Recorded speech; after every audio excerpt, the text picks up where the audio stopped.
महाअभिवाद बुधवचन चतुराशीति धमखंड सहसानि। 3 बार वंदन करेंगे। विसति आर्यमाका विसति सामान्य फल। एकाएक इसी जीवन में निब्बान की प्राप्ति हो। मेरे साथ में सभी लोग संगायन करेंगे।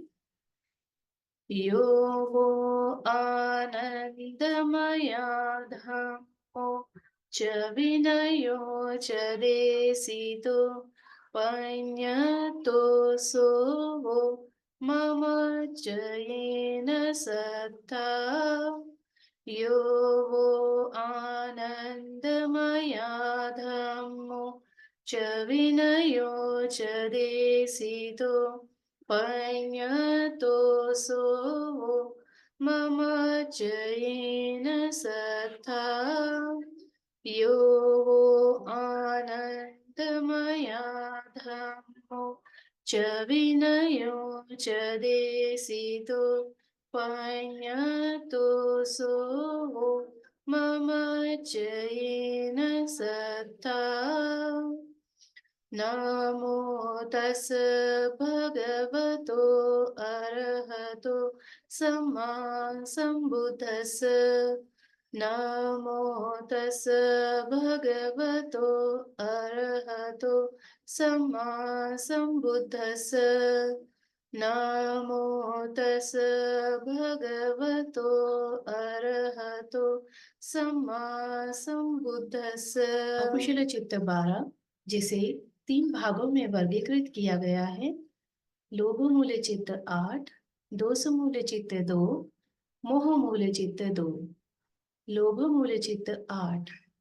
सो मनस सहगतं दीर्घिगतं संपयुक्तं असंखारिकं कामावचरा अकुशला लोभमूलचित्तम्। सो मनस सहगतं दीर्घिगतं संपयुक्तं ससंखारिकं कामावचरा अकुशला लोभमूलचित्तम्।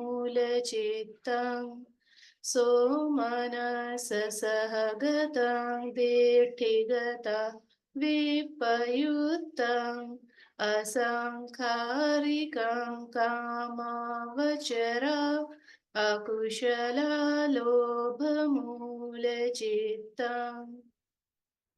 सो मनस सहगतं दीर्घिगतं विपयुक्तं ससंखारिकं कामावचरा अकुशला लोभमूलचित्तम्।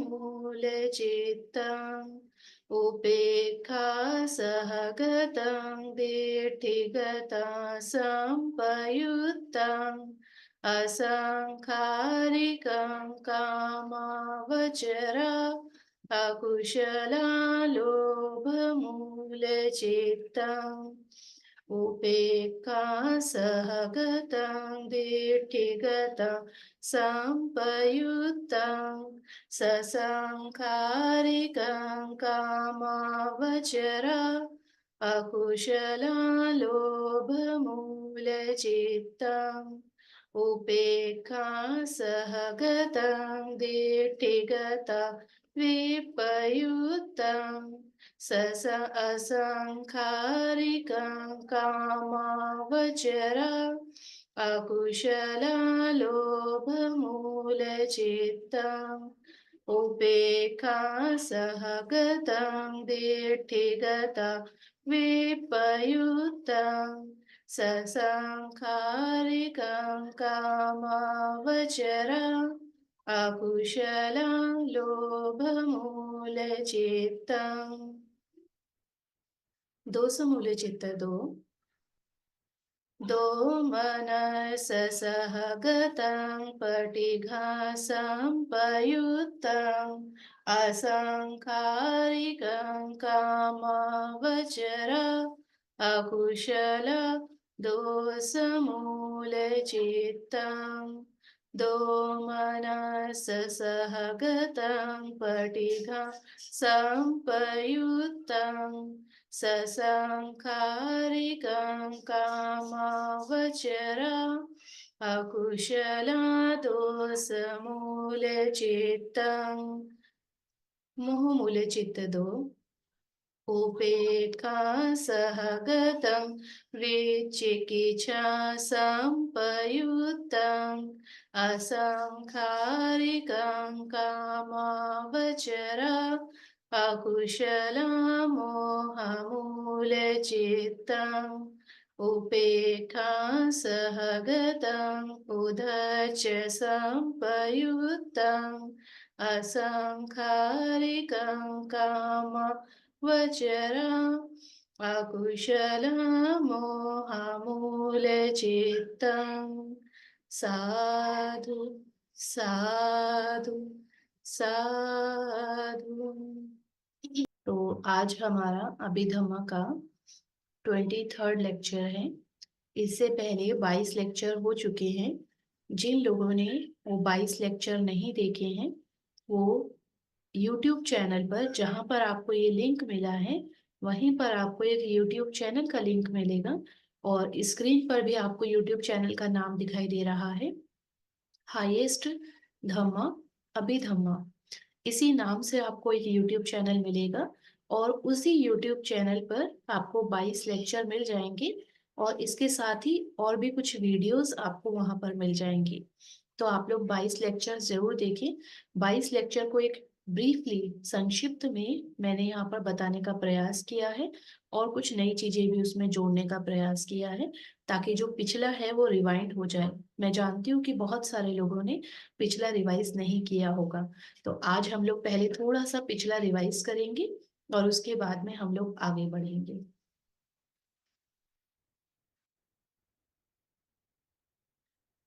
तो अभिधम्मा की शुरुआत भगवान ने देवभूमि से की, परंतु बाद में भगवान ने मनुष्य भूमि में सारिपुत्र को अभिधम्मा दिया और सारिपुत्र ने अपने बाकी 500 शिष्यों को अभिधम्मा दिया। तो अभिधम्मा को मुख्य रूप से दो भागों में बांटा जाता है। पहला परमत्थ धम्मा, दूसरा पंयति धम्मा।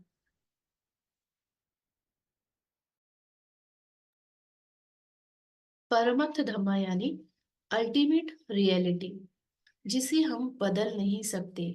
इसमें मैं हमेशा एक उदाहरण देती हूँ आपको, पानी का। हम लोग पानी बोलते हैं, कोई उसे वाटर बोलता है और अलग अलग भाषाओं में उसे अलग अलग नाम से जाना जाता है।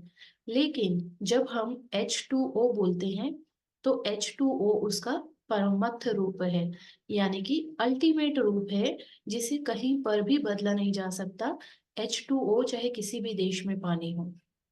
तो ऐसे ही मनुष्य का शरीर, बेशक से हम लोग अलग अलग प्रकार से देखते हैं, कोई व्यक्ति छोटा है, कोई बड़ा है, कोई मोटा है, कोई पतला है, कोई गोरा है, कोई काला है, अलग अलग तरीकों से हम लोग देखते हैं। लेकिन वास्तव में परमत्थ धम्मा हर व्यक्ति के अंदर है, चित्त चेतसिक रूप और निब्बान। चित्त और चेतसिक हर व्यक्ति के अंदर है, चाहे वो छोटा हो, बड़ा हो, काला हो, गोरा हो, मोटा हो, पतला हो, अमीर हो, गरीब हो, सभी व्यक्ति के अंदर है। तो भगवान ने अभिधम्म में मनुष्य को समान किया परमत्थ धम्म के रूप में। तो परमत्थ धम्म में चार प्रकार की चीजें आती हैं, चित्त, चेतसिक, रूप और निर्वाण। और पंयति धम्म में दो आते हैं, अट्ठ पंयति और सद्द पंयति। अभी जो हम बात कर रहे हैं, हम लोग चित्त के बारे में बात कर रहे हैं। मैं यहाँ पर बहुत संक्षेप में बता रही हूँ। जिन्हें बहुत ज्यादा डिटेल में देखना है वो पहले के 22 लेक्चर उस YouTube चैनल पर जरूर देखें। चित्त, कुल भगवान बुद्ध ने 121 प्रकार के चित्त, जिसे हम यदि इंग्लिश में हम लोग ट्रांसलेट करेंगे तो कॉन्शियसनेस हम इसे कह सकते हैं। तो 121 टाइप्स ऑफ कॉन्शियसनेस हैं, जिसमें चार हैं। सबसे पहला है कामावचरा चित्त, जो काम भोग का जीवन है हमारा। जितने भी हम लोग काम भोग के जीवन में पड़े हैं, काम विलासिता के जीवन में पड़े हैं, वो कामावचरा चित्त हमारे भीतर मनुष्य भूमि में कामावचरा चित्त सबसे ज्यादा प्रबल होता है, क्योंकि हम लोग काम भूमि में भोग रहे हैं, विलासिताओं को भोग रहे हैं। कामावचरा चित्त चौवन को आगे 3 भागों में बांटा जाता है, जिसमें अकुशल चित्त, अहेतु का चित्त और कामावचरा शोभना चित्त, ये तीनों हमारे अंदर कार्य कर रहे हैं। अकुशल चित्त भी हमारे अंदर कार्य करता है, अहेतु का और शोभन चित्त भी। इसके बारे में डिटेल में हम आगे पढ़ेंगे। चित्त का दूसरा प्रकार है रूपावचरा चित्त। ये ध्यान चित्त है, जो हम ध्यान करते हैं तो ये ध्यान चित्त है, रूपावचरा चित्त। तीसरा है अरूपावचरा चित्त, ये भी ध्यान का ही प्रकार है। चौथा, देखिए यहाँ पर आपको दिखाई दे रहा है कि रूपावचरा और अरूपावचरा ये दोनों मिल करके ध्यान चित्त, ध्यान का अर्थ होता है ध्यान, यहाँ पर आपको ध्यान दिखाई दे रहा है, ध्यान का अर्थ होता है ध्यान। तो ये ध्यान वाले चित्त हैं रूपावचरा और अरूपावचरा। इनको भी 3 भागों में बांटा गया है, महाकुशल चित्त, महाविपाक चित्त, महाकिरिया चित्त। महाकुशल चित्त जो कि हमारे कुशल उत्पन्न होता है, जो हम कुशल कार्य करते हैं वो महाकुशल चित्त से करते हैं।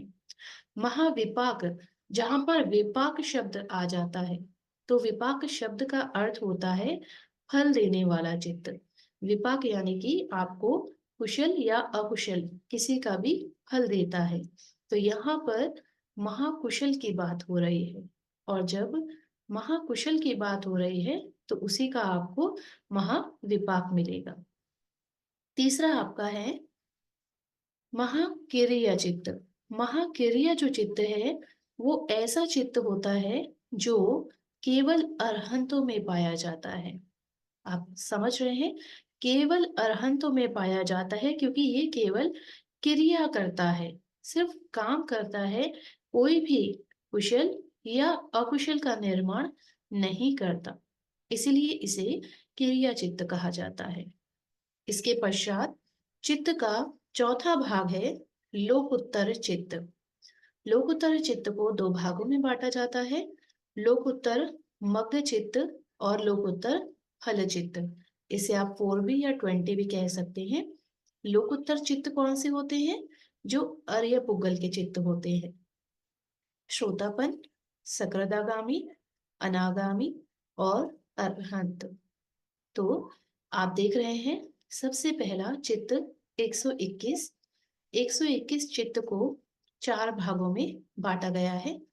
कामावचरा चित्त 54, रूपावचरा चित्त 15, अरूपावचरा चित्त 12 और लोकोत्तरा चित्त 40।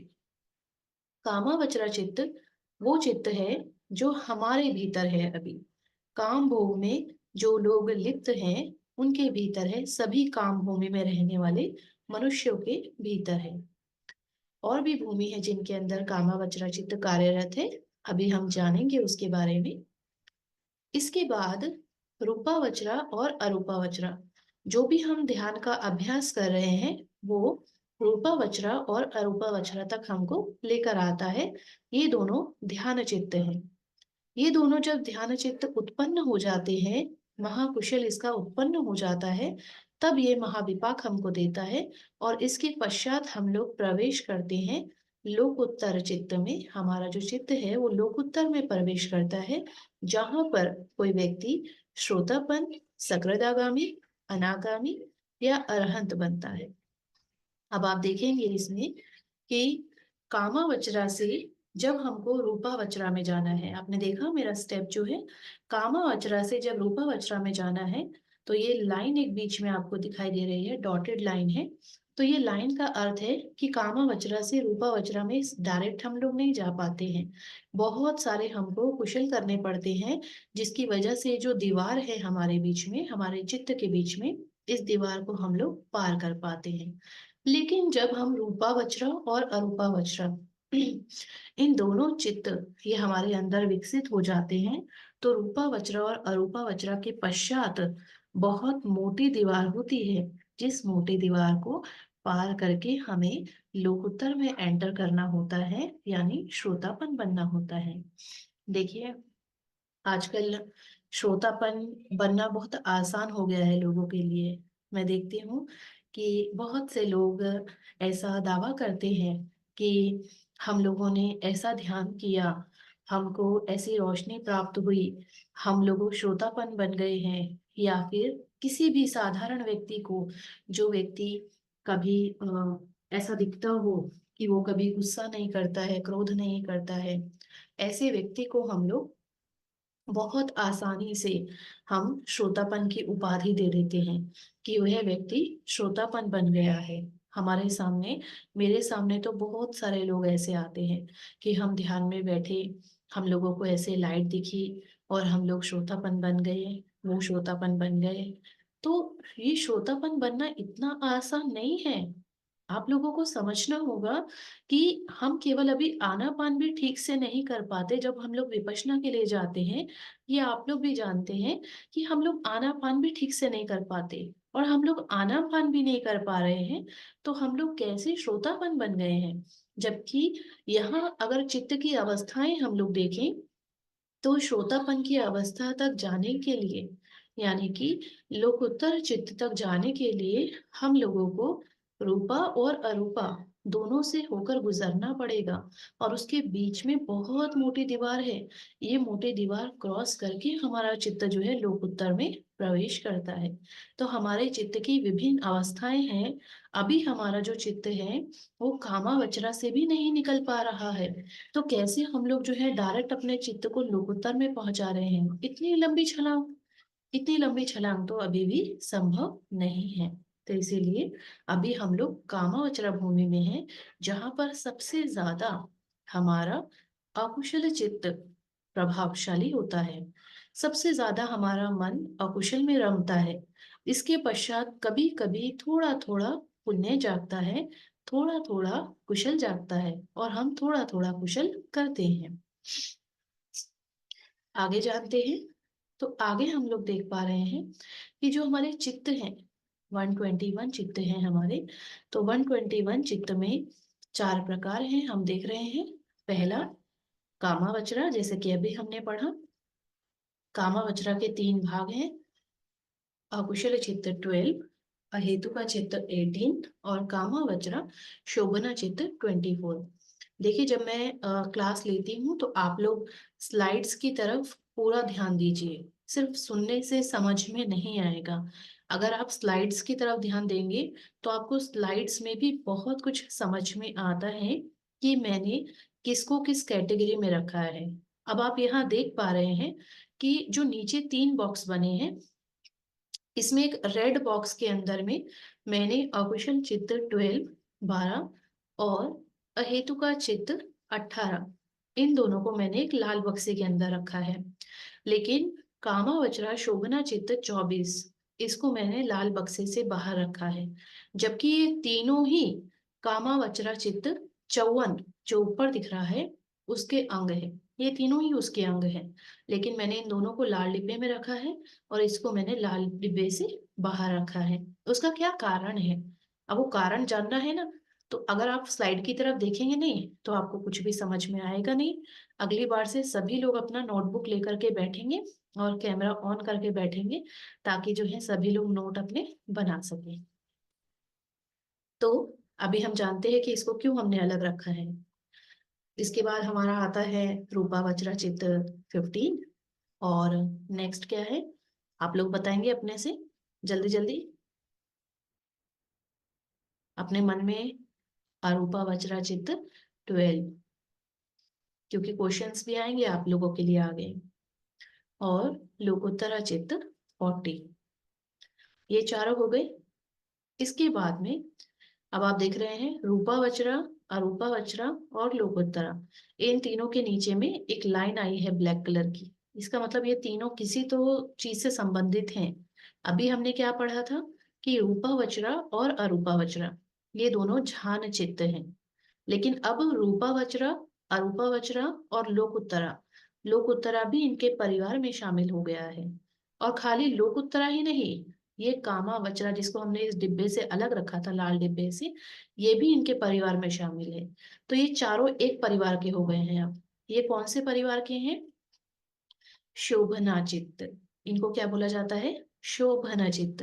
हालांकि यहाँ पर आपको दिख रहा है कामावचरा शोभनाचित्त 24, लेकिन ये खाली कामावचरा के शोभनाचित्त हैं।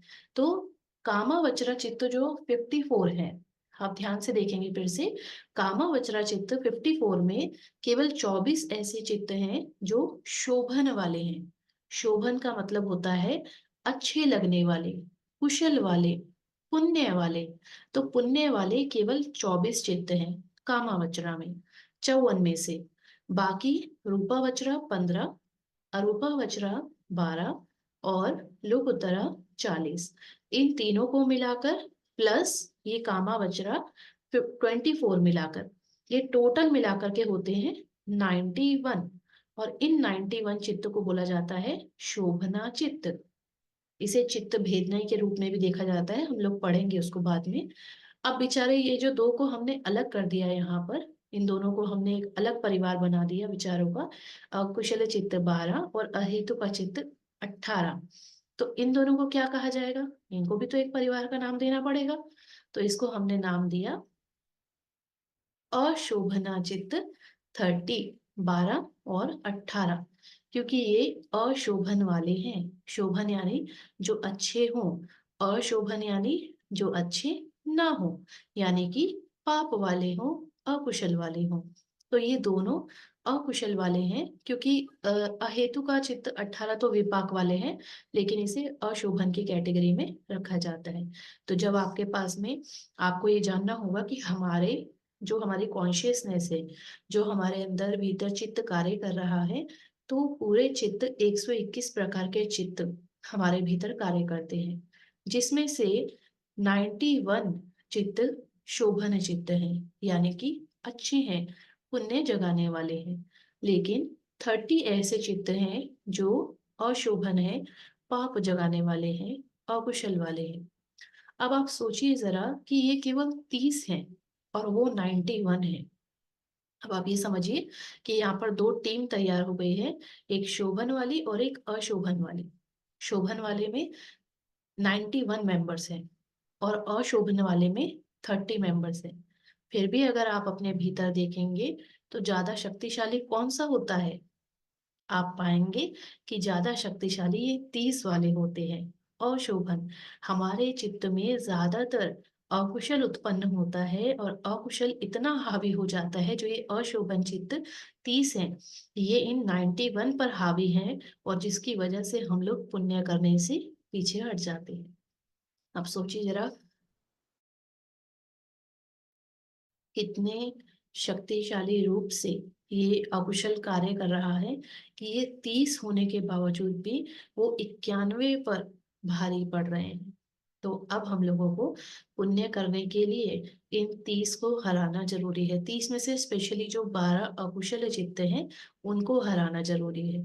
उनको हराएंगे तो हम शोभना चित्त की तरफ बढ़ पाएंगे। अब कामावचरा चित्त 54, अपने मन में आप दोहराते जाइए इसको बार बार। कामावचरा चित्त को हमने तीन भागों में अभी बांटा है, जिसमें से सबसे पहला है अकुशल चित्त 12, अहेतु का चित्त 18, कामावचरा शोभना चित्त 24। अभी हमने तीन भागों में बांटा, जिसमें से ये पहले वाले दो एक ही परिवार के थे और ये दूसरे परिवार का था। अब अकुशल चित्त 12 की बात कर रहे हैं। जो 12 अकुशल है, वो तीन भागों में बांटा है उसको भी। लोभ मूल चित्त 8, दोष मूल चित्त 2 यानी कि द्वेष वाला 2, और मोह मूल चित्त 2। तीन ही कारण है, जड़ सिर्फ तीन ही है, लोभ, द्वेष, मोह। तीन ही जड़ है। उन्हीं जड़ों में से अलग अलग प्रकार की शाखाएं निकलती हैं। पहली जड़ है लोभ की। लोभ के कारण कौन कौन सी शाखाएं निकलती हैं? इच्छाएं, तृष्णाएं, आशाएं, उम्मीदें, आलस, कंजूसी, ये सारा किसके कारण निकलता है? चोरी, ये लोभ की जड़ के कारण निकलता है। दूसरी जड़ जो है वो है द्वेष। और द्वेष के कारण कौन कौन सी शाखाएं निकलती हैं? क्रोध, ईर्ष्या, संताप, पश्चाताप, भय, ये सारा द्वेष के कारण निकलता है। और मोह, तीसरी जड़ है मोह। मोह के कारण क्या निकलता है? अज्ञानता, शंकाएं, मन में बेचैनी रहना, उथल पुथल रहना, ये सारा मोह के कारण होता है। तो जड़ सिर्फ तीन ही है हमारे अकुशल कर्मों के लिए, लोभ, द्वेष, मोह। लेकिन इन तीनों जड़ों से बहुत सारी शाखाएं निकलती हैं। आगे बढ़ते हैं। अब ये देखिए, जो हमने यहाँ पर कामावचरा चित्त पढ़े, ये कामावचरा चित्त हमें काम भूमि में जन्म देते हैं। कामावचरा चित्त के कारण हम लोग काम भूमि में जन्म लेते हैं। और काम भूमि कौन कौन सी है? यहाँ हम देखेंगे 11 प्रकार की काम भूमि है। यहाँ पर हमने देखा अकुशल चित्त भी है और शोभना चित्त भी है। अकुशल यानी बुरा, पाप, और शोभना यानी अच्छा, पुण्य। तो जिसका पाप हावी होगा वो दुर्गति में जन्म लेगा, जिसका पुण्य हावी होगा वो सुगति में जन्म लेगा। तो यहाँ पर कामावचरा भूमि हमारी पहला है काम दुर्गति भूमि 4, काम दुर्गति भूमि 4, और काम सुगति भूमि 7। तो ये 4 और 7 टोटल 11 भूमि है।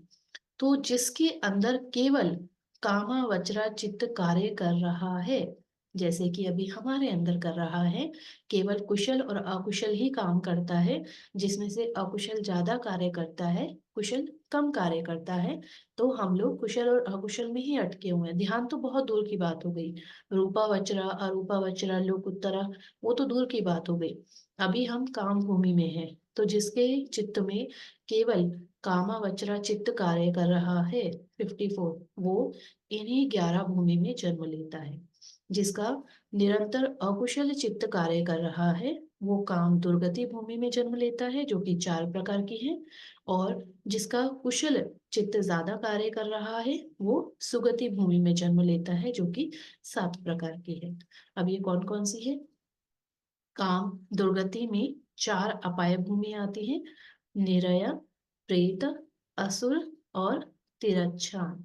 तिरच्छान यानी कि जानवर भूमि।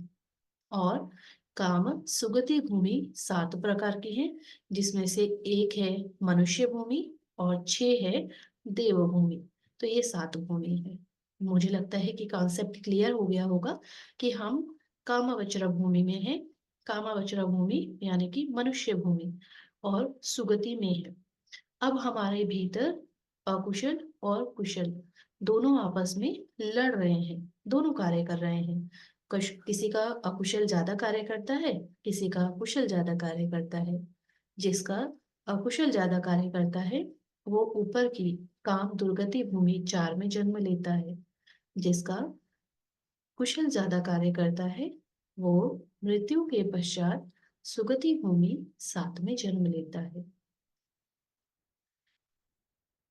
बहुत सारे लोगों को कंफ्यूजन होता है कि 31 भूमि जिसके बारे में भगवान ने बताया कि मनुष्य अपने कर्मों के अनुसार जिन 31 भूमियों में जन्म लेता है, वो 31 भूमि कौन कौन सी है।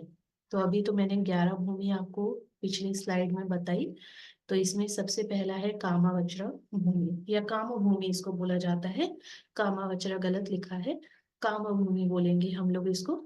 अपाया भूमि जिसमें 4 है, एक मनुष्य भूमि है और 6 देव भूमि। ये भी हमने पिछले स्लाइड में पढ़ा है। ये टोटल हो गई 11।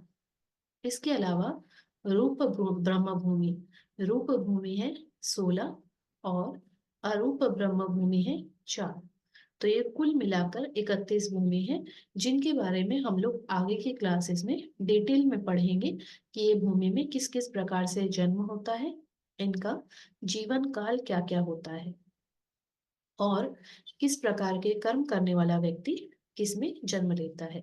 तो यहाँ पर जैसे कि मैंने अभी आपको बताया काम भूमि के बारे में, इसी प्रकार से जब कोई व्यक्ति रूप ध्यान में बैठता है, हमने पढ़ा रूप और अरूपा ये दोनों ध्यान वाले चित्त हैं। तो जब कोई व्यक्ति रूप और अरूप ध्यान को प्राप्त करता है और उसके पश्चात मृत्यु होती है, तो वह रूप ब्रह्म भूमि और अरूप ब्रह्म भूमि में जन्म लेता है। किसके अनुसार जन्म लेता है? अपने ध्यान के अनुसार। अब देखिए फिर से थोड़ा सा इसको और समझते हैं। सुगति अहेतु का पुगल। सुगति वाले कौन कौन से थे अभी हमने पढ़ा? मनुष्य भूमि 1 और देवभूमि 6। जो सुगति वाले लोग हैं उनमें इतना सा महाकुशल होता है, इतना सारा मतलब बहुत सारा महाकुशल होता है जिसकी वजह से वो सुगति में जन्म लेते हैं। लेकिन थोड़ा सा अकुशल भी होता है। हम मनुष्य हैं तो हमारे चित्त में अकुशल है ना, इसी प्रकार से देवभूमि के लोगों में भी अकुशल होता है, लेकिन थोड़ा सा होता है, कुशल ज्यादा होता है। अगर हमें सुगति में जन्म लेना है तो हम आज मनुष्य बने हैं क्योंकि हमारा पूर्व में कुशल चित्त ज्यादा कार्यरत था और अकुशल चित्त कम था। आज हम मनुष्य बन गए, लेकिन मनुष्य भूमि में जन्म होने के पश्चात हम लोग फिर से वही कार्य करें कि कुशल को बढ़ाएं और अकुशल को कम करें, तभी हम सुगति में जन्म ले पाएंगे। इसके पश्चात दुर्गति में जन्म लेने वाले जो कि 4 हैं, नरक, प्रेत, असुर काया और तिरच्छान, इसमें उल्टा होता है। अकुशल चित्त बहुत ज्यादा कार्यरत होता है और छोटा छोटा कहीं छोटा मोटा किनारे में एक कुशल चित्त जाग जाता है, कभी कभी जाग जाता है। तो ऐसा व्यक्ति दुर्गति में जन्म लेता है। चलिए, तो अभी हमने बात की पिछले देखिए 3-4 स्लाइड्स में मैंने आपको काम भूमि जो हमारा लोभ द्वेष मोह है उसके बारे में मैंने आपको बताया। यहाँ पे अकुशल चित्त काम भूमि के बारे में बताया। अभी कामावचरा चित्त 54 थे, जिसमें से हमने अकुशल चित्त 12 के बारे में चर्चा की। अभी हम इसका जो दूसरा हिस्सा है अहेतु का चित्त 18, इसके बारे में हम लोग चर्चा करेंगे संक्षिप्त में। तो अभी हम बात करेंगे अहेतु का चित्त 18, जो कि काम भूमि का ही अंग है। देखिए नाम में पता चल रहा है आपको अहेतु। अहेतु यानी इसका कोई हेतु नहीं है। हमारे हेतु कौन से होते हैं? लोभ हेतु, द्वेष हेतु, मोह हेतु, या हम जड़ कहें उसको। तो लेकिन ये कौन से चित्त हैं? जो कोई लोभ द्वेष मोह पाप पुण्य कुछ नहीं बनाता, इसका काम है केवल रिजल्ट देना। एक तरह से ये टीचर है। स्कूल में टीचर कैसे होता है? टीचर कोई परीक्षा नहीं देता, उसका काम होता है बच्चों का रिजल्ट देना। तो अहेतु का चित्त जहां पर आ जाए, अहेतु यानी कोई हेतु नहीं है, इसका अर्थ है कि ये विपाक चित्त है। विपाक चित्त यानी फल देने वाले चित्त हैं। जैसा कर्म करेंगे ये वैसा स्टोर करता जाता है और ये चित्त केवल विपाक देता है, फल देता है। इसमें भी 3 तरह के विपाक होते हैं।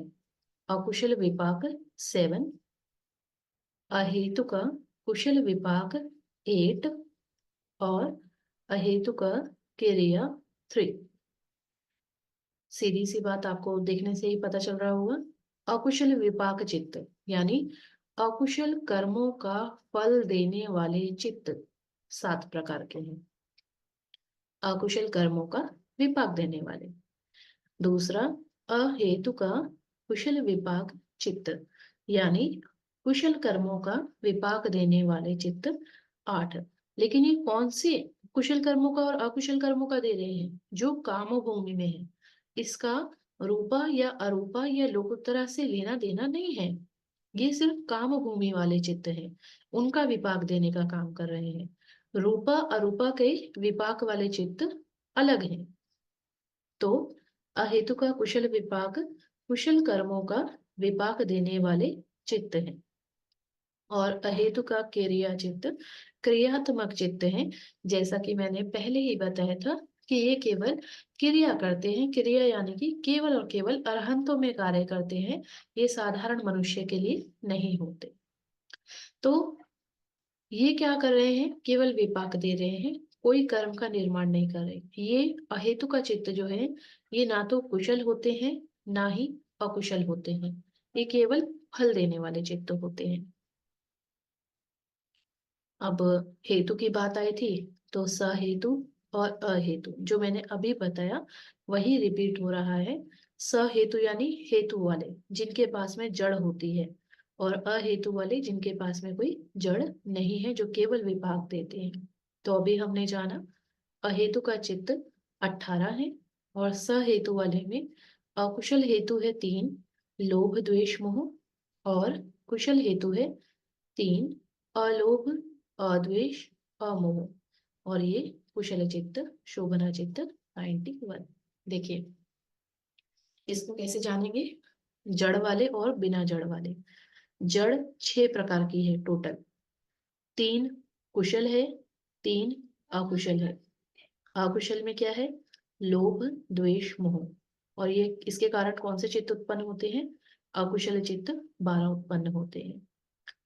कुशल जो हेतु वाली जड़ है, 3 जड़ है जो कि अच्छी है, कुशल वाली है, अलोभ अद्वेष अमोह, और इसके कारण क्या उत्पन्न होता है, शोभना चित्त 91 उत्पन्न होते हैं। तो ये टोटल 12 और 91, टोटल कितने हो गए, ये 103, 103 चित्त हो गए। लेकिन हमारे पास चित्त कितने हैं टोटल, 121। तो 121 में से आप 103 माइनस करेंगे तो कितना बचेगा, 121 में से 103, तो आपके पास बचता है 18। तो ये अहेतु का चित्त 18 है, जिनके पास में कोई जड़ नहीं होती, ये बिना जड़ वाले होते हैं, कोई हेतु नहीं है इनका, ये केवल विपाक देने का कार्य करते हैं। ठीक है, इसके बाद में दुर्गति पुग्गल और सुगति पुग्गल। दुर्गति वालों के पास कौन कौन से चित्त कार्यरत करते हैं, जैसे कि जानवर है आपके पास। अभी हमने जाना कि दुर्गति वाले 4 हैं, 4 भूमि हैं दुर्गति वाली, नरक, प्रेत, असुर और तिरच्छन। तिरच्छन यानी जानवर। इन चारों में से सिर्फ अरहंत ही इन भूमियों को देख सकते हैं, लेकिन हम साधारण मनुष्य इन चारों में से केवल एक ही भूमि को देख सकते हैं, और वो एक भूमि है जानवर भूमि, तिरच्छान भूमि। तो तिरच्छान भूमि वाले जो मनुष्य, तिरच्छान भूमि वाले जो सत्व हैं, उनके अंदर कौन कौन से चित्त कार्य कर रहे हैं। आपके पास में कुत्ता हो सकता है, बिल्ली हो सकती है, चिड़िया हो सकती है, गाय हो सकती है, भैंस हो सकती है, ये सभी पशु हैं। और इन पशुओं के अंदर कौन कौन से चित्त कार्य करते हैं, तो हम देखें, लोभ चित्त 8, द्वेष चित्त 2, मोह चित्त 2। क्योंकि दुर्गति में जन्म लिया है ना, तो अकुशल तो कार्य करेगा ही, हमने अभी पढ़ा कि दुर्गति वालों में अकुशल बहुत सारा कार्य करता है। साथ ही साथ अकुशल विपाक चित्त 7, क्योंकि अकुशल चित्त कार्य कर रहा है, तो अकुशल विपाक चित्त कार्य करेगा ही करेगा। इसके बाद अहेतु का क्रिया चित्त 3। अहेतु का क्रिया चित्त 3 पूरी तरीके से कार्य नहीं करता है, क्योंकि ये स्पेशल अरहंतों के लिए होता है, तो ये दुर्गति वाले में कार्य नहीं करेगा। इसके बाद सुगति, सुगति वाले यानी कि मनुष्य भूमि। Slide is not showing. किस किस को स्लाइड्स नहीं दिख रही है, क्या सभी को स्लाइड्स नहीं दिख रही है। मुझे चैट बॉक्स में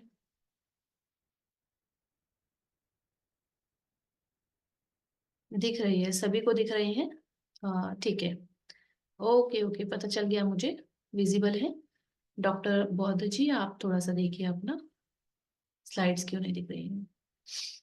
ओके, सुगति भूमि, जो सुगति भूमि के लोग हैं, जैसे कि हम मनुष्य जीवन में हैं, मनुष्य जीवन में हमारे अंदर क्या कार्य कर रहा है ये आपको पता है, ये आपको अच्छे से पता है क्योंकि आप इतना धम्म को श्रवण कर रहे हैं। तो हमारे अंदर अकुशल भी कार्य कर रहा है, कुशल भी कार्य कर रहा है, और विपाक भी हम दोनों को, दोनों का मिल रहा है। अकुशल का भी विपाक हमको मिलता है और कुशल का भी विपाक हमको मिलता है।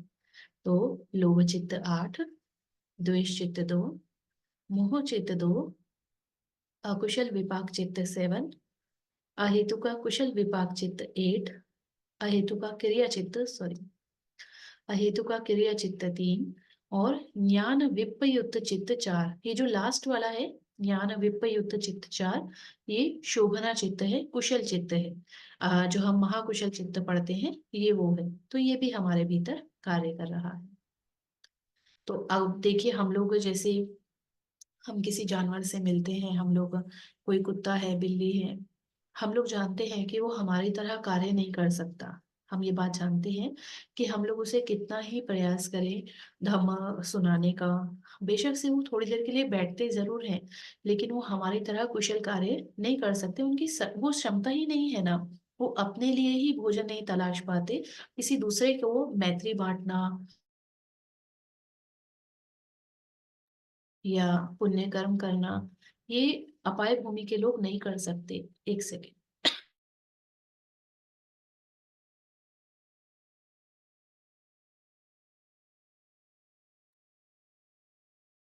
ये अपाय भूमि के लोग नहीं कर सकते क्योंकि उनके पास में कुशल चित्त ही नहीं है। इसलिए हम लोग अपाय भूमि के सत्वों से, हमारे सामने केवल जानवर भूमि पशु योनि ऐसी है जिसे हम देख सकते हैं। तो पशु योनि से हम लोग ये आशा भी नहीं कर सकते, उम्मीद भी नहीं कर सकते कि वो कुशल कार्य करें या पुण्य कर्म करें। लेकिन मनुष्यों से हम अपेक्षा करते हैं कि वो पुण्य करें। हम लोग हमेशा कहते हैं अरे वो तो जानवर है, उसको क्या पता। वास्तव में उसको नहीं पता क्योंकि उसके अंदर कुशल है ही नहीं। लेकिन अकुशल है, अकुशल निरंतर कार्य कर रहा है, इसलिए वो भौंक भी सकता है, मार भी सकता है, काट भी सकता है, डंक भी मार सकता है, कुछ भी कर सकता है। लेकिन मनुष्यों के भीतर कुशल और अकुशल दोनों ही कार्य करते हैं। अब हम आते हैं कामावचरण शोभना चित्त 24 पे। देखिए, कामावचरण चित्त की बात हो रही है। कामावचरण चित्त 54 थे।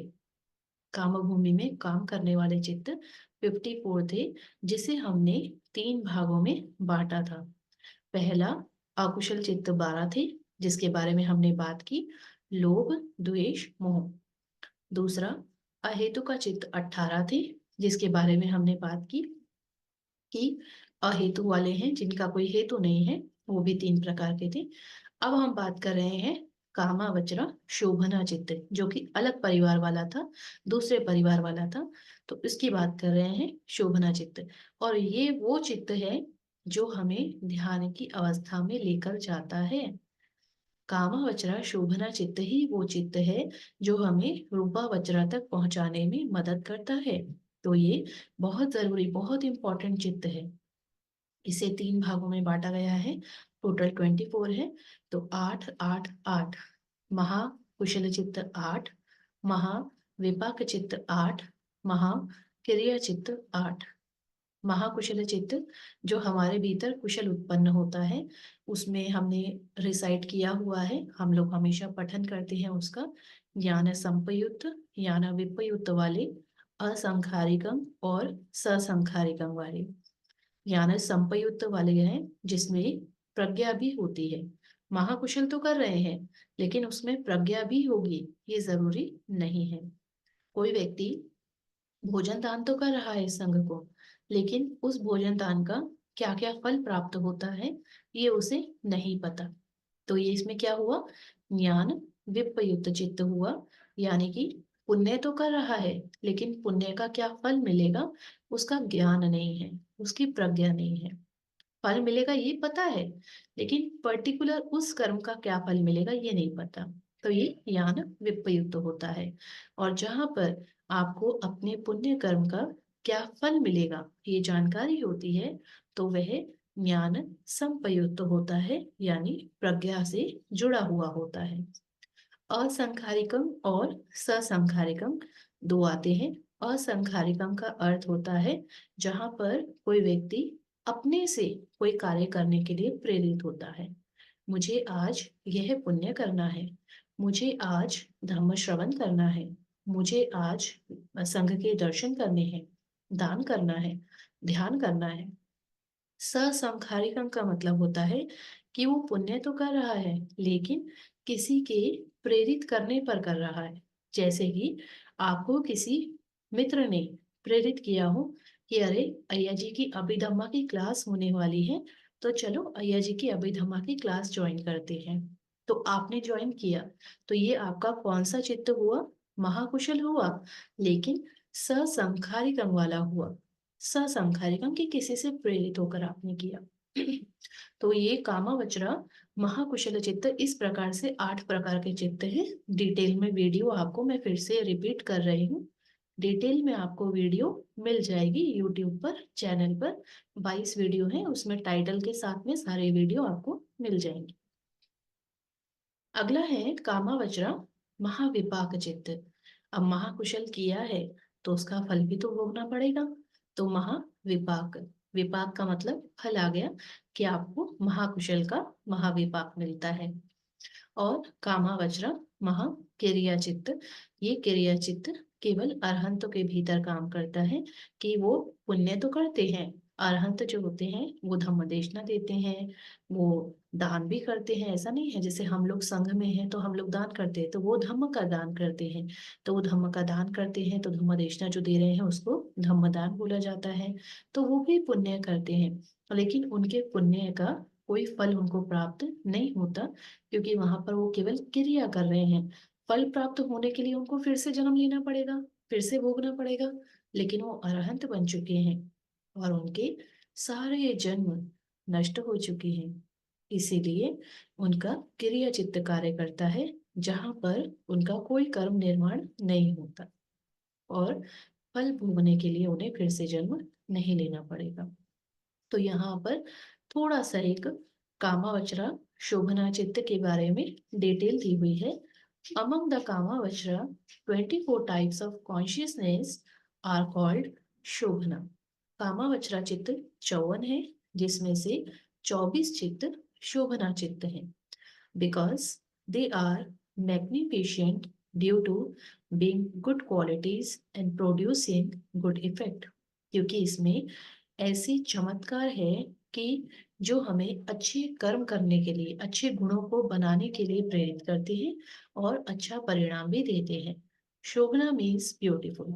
हम जानते हैं शोभना का मतलब होता है सुंदर। implies that शोभना चित्त yield good qualities and they are connected with wholesome root। तो इनके साथ में जड़ कौन सी है, हेतु कौन सा है? 3 हेतु रहते हैं इसमें, अलोभ, अद्वेष और अमोह। अभी हमने हेतु पढ़े थे, 6 हेतु थे, 3 अकुशल वाले और 3 कुशल वाले। तो जो 3 कुशल वाले हेतु थे, अलोभ, अद्वेष, अमोह, ये तीनों यहाँ पर कार्य करते हैं। अलोभ का मतलब है लोभ ना होना, यानी दान त्याग की भावना होना। अद्वेष का मतलब है द्वेष ना होना, यानी मैत्री होना।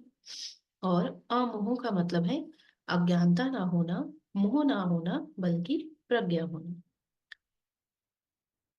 तो जो अभी हमने कामावचरा महाकुशल चित्त 8 जाने यहाँ पर फर्स्ट में, तो कामावचरा महाकुशल चित्त को 2 भागों में बांटा गया है, जैसा कि मैंने आपको बताया। यान संपयुक्त चित्त 4 है, यान विपयुक्त चित्त 4 है। यान का मतलब है प्रज्ञा। तो प्रज्ञा के साथ में जुड़े हुए चित्त 4 हैं। प्रज्ञा के बिना साथ में कुशल चित्त तो है, कुशल तो कार्य कर रहे हैं, लेकिन इसमें प्रज्ञा नहीं है। तो बिना प्रज्ञा के किया गया कार्य जो है वो 4 चित्त है। अब कुशल कार्य कर रहे हैं देखिए, लेकिन अगर आपको अपने कुशल कार्य का फल क्या मिलने वाला है, उस कार्य का पर्टिकुलर क्या फल होता है, ये आपको नहीं पता है। देखिए एक डायलॉग इसमें हम लोग हमेशा सुनते हैं, हमेशा हम देखते हैं कि एक कहावत है, कर्म करो फल की चिंता मत करो। ऐसा हम लोग हमेशा सुनते हैं, लेकिन भगवान यहाँ क्या कह रहे हैं? जो कर्म कर रहे हो पहले जानो उसका फल क्या मिलेगा। जब फल पता होगा तो ही आपका वो ज्ञान संपयुक्त चित्तचार बनेगा, यानी प्रज्ञा जुड़ करके चित्त बनेगा। और अगर आप कुशल कर्म कर रहे हैं लेकिन उसका क्या फल होने वाला है ये आपको नहीं पता, तो वो ज्ञान विपयुक्त चित्त चार होगा। और दोनों के अपने अपने फायदे हैं। अगर आपने बहुत पुण्य किया लेकिन किसी भी पुण्य का फल क्या मिलेगा ये आपको नहीं पता, तो यानी ज्ञान विपयुक्त चित्त चार से कार्य किया आपने, और ज्ञान विपयुक्त चित्त से कार्य किया तो ये क्या फल देगा आपको? बिल्ड्स एप्रोप्रिएट रूपा फॉर ईच भूमि। ये क्या करेगा? जिस भी भूमि में आपका जन्म होगा उस भूमि में आपका सुंदर रूप बनाएगा, क्योंकि भाई पुण्य किया है आपने, कुशल किया है, तो अच्छा रूप बनाएगा। लेकिन हमें सुंदरता थोड़ी ना चाहिए हर जन्म में, हमें तो जन्म मरण के भव चक्र से मुक्ति चाहिए भाई। लेकिन जिसको बार बार जन्म लेना है ना, वो या ना विपयुक्त चित्त से दान करे, पुण्य करे, लेकिन क्या फल मिलेगा इस प्रज्ञा से ना करे, तो वो बार बार जन्म लेगा और हर जन्म में बहुत सुंदर बनेगा।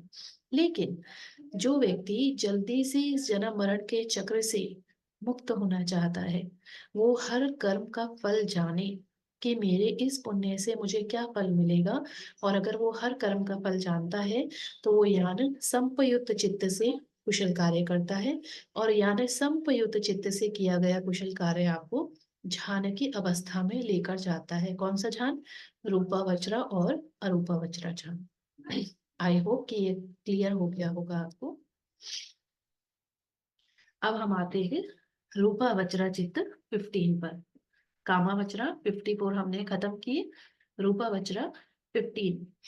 इसमें तीन भागों में इसको बांटा गया है। रूपा वज्रा कुशल चित्त 5, रूपा वज्रा विपाक चित्त 5, रूपा वज्रा क्रिया चित्त 5। अब कुशल चित्त तो कुशल कार्य करेगा, क्रिया चित्त अरहंतों में होता है, विपाक चित्त क्या करता है? हमें फल देता है। अब ये क्या फल देगा हमको? रूप ब्रह्म भूमि में जन्म देगा। इसमें देखिए 5 प्रकार के ध्यान है जो आपको रूपा वज्रा कुशल चित्त 5 दिखाई दे रहा है। तो ये 5 मतलब 5 प्रकार के ध्यान है। कौन कौन से? वितर्क, विचार, प्रीति, सुख और एकाग्रता। ये 5 प्रकार के ध्यान है। और जो व्यक्ति जिस स्तर का ध्यान को प्राप्त कर लेता है, मान लीजिए मैंने पहला ध्यान वितर्क को प्राप्त कर लिया और उसके बाद मेरी मृत्यु हो जाती है, तो मैं रूप ब्रह्म भूमि में जन्म लूंगी, क्योंकि मैंने रूप ध्यान को प्राप्त करके मृत्यु हुई थी। लेकिन रूप ब्रह्म में कौन सी भूमि में जन्म लूंगी? क्योंकि रूप ब्रह्म 16 प्रकार के हैं, तो उसके लिए डिवीजन मैं आपको बता रही हूँ। देखिए ये 16 प्रकार के रूप ब्रह्म है, इसकी अगली स्लाइड में हम लोग देखेंगे। यहाँ पर आपको दिखाई दे रहा है, तो यहाँ पर आपको देखिए 11 प्रकार के रूप ब्रह्म भूमि दिखाई दे रहे हैं। आप देखेंगे पहले जो तीन है, ब्रह्म पारिसज्जा, ब्रह्म पुरोहिता और महाब्रह्म, इन तीनों भूमि में फर्स्ट ध्यान वाले जन्म लेते हैं। मैंने पहला ध्यान प्राप्त किया वितर्क और उसके पश्चात मेरी मृत्यु हो गई, तो मेरा जन्म रूप ब्रह्म भूमि में होगा। कौन सी में होगा? इन तीनों में से किसी में होगा, जितना मेरा स्तर होगा उसके हिसाब से। अगर मैंने दूसरा और तीसरा ध्यान प्राप्त कर लिया, यानी कि विचार और प्रीति को प्राप्त कर लिया, तो मेरा जन्म इन तीनों में से किसी में होगा, चौथी, पांचवी और छठी, परितापा, अपमानभा और अभस्सरा। इसी प्रकार से चौथे ध्यान वाले ये तीन में और पांचवे ध्यान वाले ये दो में, इस प्रकार जन्म लेते हैं। लेकिन ये 11 ही हुए और हमने पढ़ा था 16 भूमि है, तो 16 में 12, 13, 14, 15, 16। अवीहा, अतप्पा, सुदस्सा, सुदस्सी, अकनिष्ठा, ये कौन सी है? जिसमें केवल अनागामी ही जन्म लेते हैं और वहां अरहंत बनते हैं। देखिए हमने ये पढ़ा है कि कोई व्यक्ति जब श्रोतापन्न होता है तो श्रोतापन्न होने के बाद वो केवल 7 ही जन्म लेता है, 7, उसका कोई 8वां जन्म नहीं होता, और 7 जन्म में वो अरहंत हो जाता है। कोई व्यक्ति जब सक्रादागामी होकर के मृत्यु को प्राप्त करता है तो उसका केवल एक ही जन्म होता है और वो उस जन्म में अरहंत हो जाता है। लेकिन अगर कोई व्यक्ति मनुष्य भूमि में अनागामी होकर के मृत्यु को प्राप्त करे तो उसके पश्चात में अनागामी होकर के मृत्यु हो गई तो अभी अरहंत कहाँ बनेगा, क्योंकि अनागामी का तो मनुष्य भूमि में कोई जन्म ही नहीं होता। तो अनागामी जो है वो ये शुद्धावास, नाम से पता चल रहा है आपको, शुद्धावास यानी कि शुद्ध आवास। तो ये 5 रूप ब्रह्म भूमि है। तो जो व्यक्ति अनागामी की स्टेज पर मृत्यु को प्राप्त करता है वो इन 5 भूमियों में से किसी में जन्म लेकर अरहंत यहीं पर बनकर परिनिर्वाण को प्राप्त कर लेता है, वो मनुष्य भूमि में जन्म नहीं लेता। तो ये रूप ब्रह्म भूमि है। आपने अगर कभी माइंडफुलनेस से आपने ध्यान दे करके धम्मचक्कवतन सूक्त का पठन किया होगा। धम्मचक्कवतन सूक्त आप लोग पढ़ते हैं हमेशा, आषाढ़ के महीने में हम लोग पढ़ते हैं। एवं में सुतम एकं समयं भगवा वाराणसीयं इसी पतने मिगदाय विहरति। तो भगवान जब वाराणसी के ऋषि पतन मिगदाय में विहार करते थे तब भगवान ने सबसे पहला उपदेश दिया था धम्मचक्कवतन सूक्त का। और धम्मचक्कवतन सूक्त में हम लोग हमेशा पढ़ते हैं कि जहाँ पर वो 4 आर्य सत्य और आर्य अष्टांगिक मार्ग खत्म होता है तो उसके बाद में आता है, ये लाइन आती है, भूमानं देवानं सद्दं सुत्वा ब्रह्म पारिसज्जा देवा, लाइन याद नहीं आ रही मुझे, ब्रह्म पारिसज्जानं देवानं सद्दं सुत्वा। तो आप इसको पूरे जितने भी 16 नाम है, ये 16 के 16 नाम आपको वहां पर पढ़ने को मिलते हैं। वो क्यों मिलते हैं, क्योंकि हम कहते हैं सारनाथ में भगवान ने जब अपना पहला धम्मचक्कवतन सूत्र दिया तो उस समय भगवान ने 5 वर्गीय पंचवर्गीय भिक्षुओं को पहला अपना धम्मचक्कवतन दिया। लेकिन वास्तव में भगवान ने जो धम्मचक्कवतन दिया वो केवल 5 भिक्षुओं को नहीं बल्कि 180 मिलियन देवताओं को भी दिया।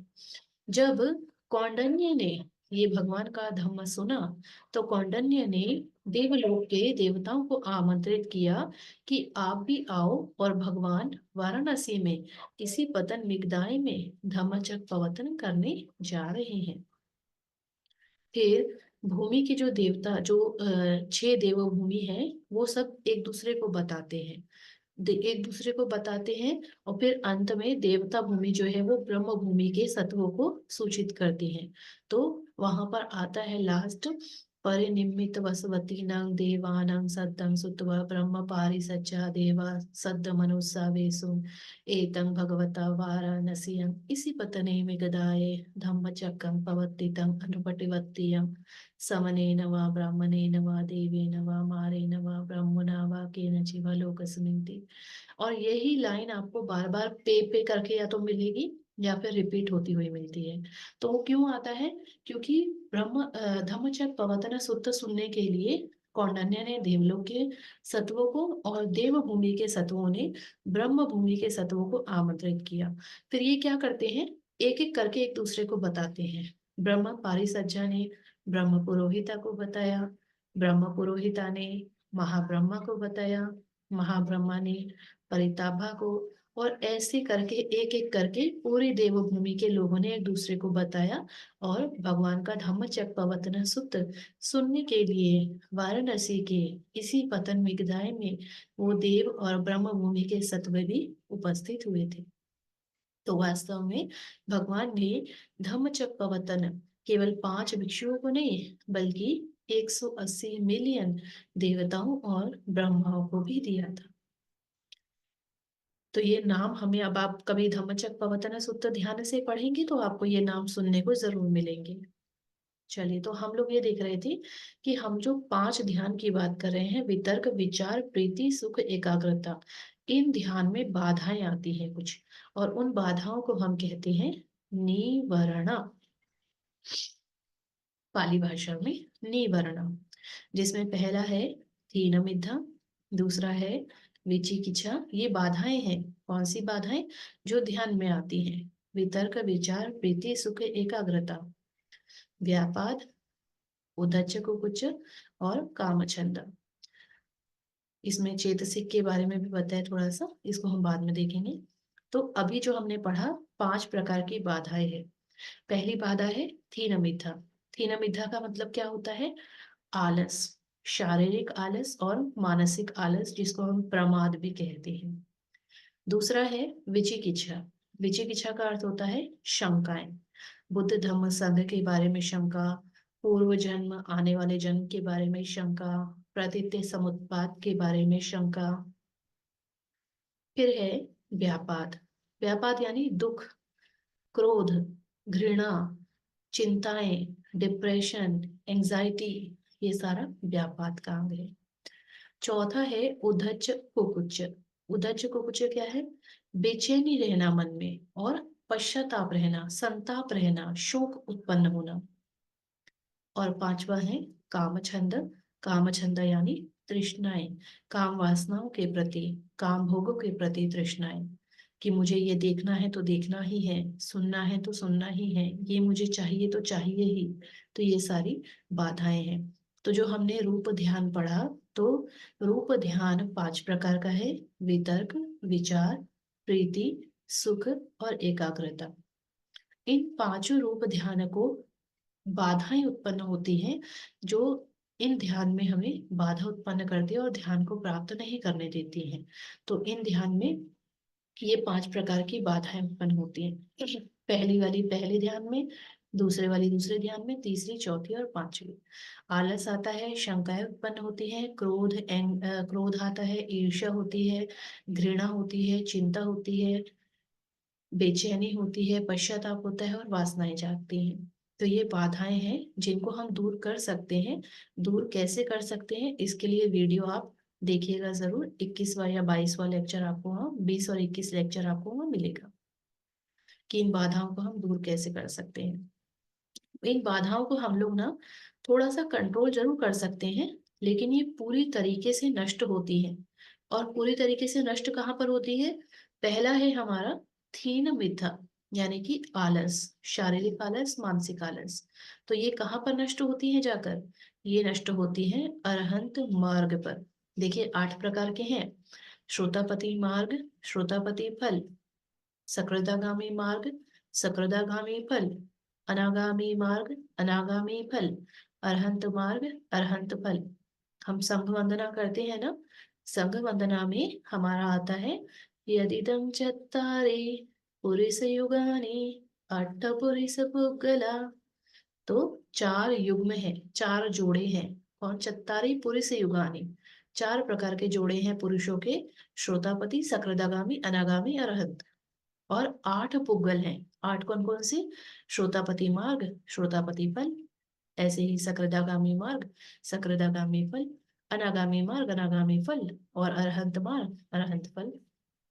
8 प्रकार के हैं। तो जिस व्यक्ति के अंदर तीन मिथ्या कार्य कर रहा है, यानी कि आलस कार्य कर रहा है, तो ये वैसा साधारण आलस नहीं है, ये मानसिक आलस है, शारीरिक आलस है, दोनों मिल गए हैं, आपको कोई काम नहीं करने दे रहे हैं। तो ये आपका नियंत्रित तो हो सकता है। कहाँ पर नियंत्रित होगा? जब आप रूपा वज्रा ध्यान को प्राप्त करेंगे। लेकिन पूरी तरीके से ये नष्ट होता है अरहंत मार्ग पर जाकर। मतलब कि श्रोतापन में भी आलस होता है, सकरदागामी में भी आलस होता है, अनागामी में भी आलस होता है, और अरहंत मार्ग पर जाकर आलस खत्म होता है। अब ये ना कहिएगा हम तो आलस तो कुछ भी नहीं है, श्रोतापन भी तो आलस करते हैं, तो आलस करके पड़े रहें और धम्म का अभ्यास छोड़ दें। ऐसा ना कीजिएगा, कंट्रोल कीजिए उसको। दूसरा है विचिकित्सा, यानी कि शंकाएं। और शंकाएं थोड़ी थोड़ी कंट्रोल हो सकती है। जैसे जैसे हम धम्म का श्रवण करते हैं, जैसे जैसे हम प्रज्ञा को विकसित करते हैं, ज्ञान अर्जित करते हैं, तो हमारी शंकाएं कम हो सकती हैं। लेकिन ये पूरी तरीके से नष्ट होती हैं श्रोतापति मार्ग में, पहली ही स्टेज पे नष्ट हो जाती है। तीसरा है व्यापाद। जैसे कि अभी मैंने बताया, बहुत सारे लोग दावा करते हैं कि हमने श्रोतापति मार्ग को प्राप्त कर लिया है। तो जो श्रोतापति मार्ग को प्राप्त हो गए हैं, उनसे आप थोड़ा सा धम्म के विषय में प्रश्न पूछिएगा। अगर उनके मन में जरा भी शंका बची है, इसका मतलब वो झूठ बोल रहे हैं, क्योंकि शंकाएं तो यहाँ पर खत्म हो जाती है श्रोतापति मार्ग पर। तो व्यापाद ऐसा करना नहीं है वैसे। व्यापाद, व्यापाद यानी क्रोध, चिंता, डिप्रेशन, एंजाइटी, ये सारी जो द्वेष के अंग हैं, व्यापाद के अंग हैं। तो ये कहाँ पर नष्ट होते हैं?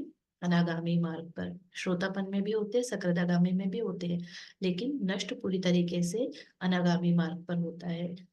इसके पश्चात है उद्धज कुकुच्च। उद्धज यानी कि हमारे मन में एक बेचैनी रहती है हमेशा, और कुकुच्च यानी पश्चाताप करना, शोक करना, संताप करना।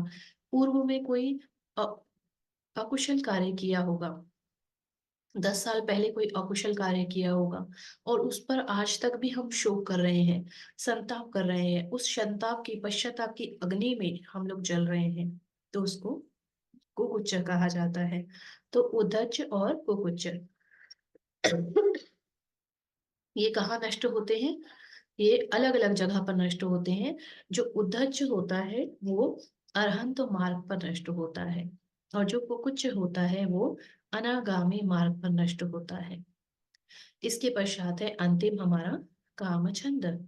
कामछंद कहाँ? कामछंद यानी कि तृष्णाएं, काम भोगों के प्रति विलासिता, वासनाएं, ये कहाँ नष्ट होती है? अनागामी मार्ग में जाकर नष्ट होती है। देखिए, क्वेश्चन हमेशा आता है कि विशाखा जो थी, माता विशाखा 7 वर्ष की थी जब उन्होंने श्रोतापन अवस्था को प्राप्त कर लिया था। तो 7 वर्ष के होने के बाद भी, श्रोतापन अवस्था को प्राप्त होने के बाद भी उन्होंने विवाह किया, और विवाह के बाद उनके बच्चे भी थे। तो बहुत सारे लोग सवाल करते हैं कि जब श्रोतापन अवस्था को प्राप्त हो गए थे तो शादी क्यों की, और शादी की तो फिर बच्चे भी हुए, तो वासनाएं शांत नहीं हुई। तो देखिए, हम लोग यहाँ पर पढ़ रहे हैं बहुत अच्छे तरीके से कि जो काम छंद होता है, जो वासनाएं होती हैं, वो वासनाएं कहाँ पर नष्ट होती हैं? अनागामी मार्ग पर नष्ट होती हैं। इसका मतलब श्रोतापन और सकरदागामी, इन दोनों में कामछंद होता है। इसका मतलब कंट्रोल होता है, पूरी तरीके से नष्ट नहीं होता है। कंट्रोल होता है लेकिन, तो पूरी तरीके से नष्ट होता है अनागामी में। तो विशाखा अगर श्रोतापन अवस्था को प्राप्त थी, विशाखा माता, तो उनका कामछंद में लिप्त होना स्वाभाविक है। तो आज की ये मुझे लगता है अंतिम स्लाइड है हमारी। हमने पूरे रूपा वज्रा चित्त तक एक बार रिवाइज कर लिया है पूरा। हमने पिछले क्लासेस में निवर्ण, कामवचरा, शोभना चित्त, अहेतुका चित्त, अकुशल चित्त, इनके बारे में डिटेल में चर्चा की थी। लेकिन चित्त जो होता है वो कभी भी अकेले कार्य नहीं करता। चित्त के साथ हमेशा चेतसिक कार्य करता है। और चेतसिक कितने प्रकार के हैं? 52 प्रकार के हैं। चित्त और चेतसिक मिलकर ही कर्म का निर्माण करते हैं। चेतसिक 52 प्रकार के हैं, जिसे 3 भागों में बांटा गया है। शोभना चेतसिक 25, अय्यसमाना चेतसिक 13, और अकुशल चेतसिक 14।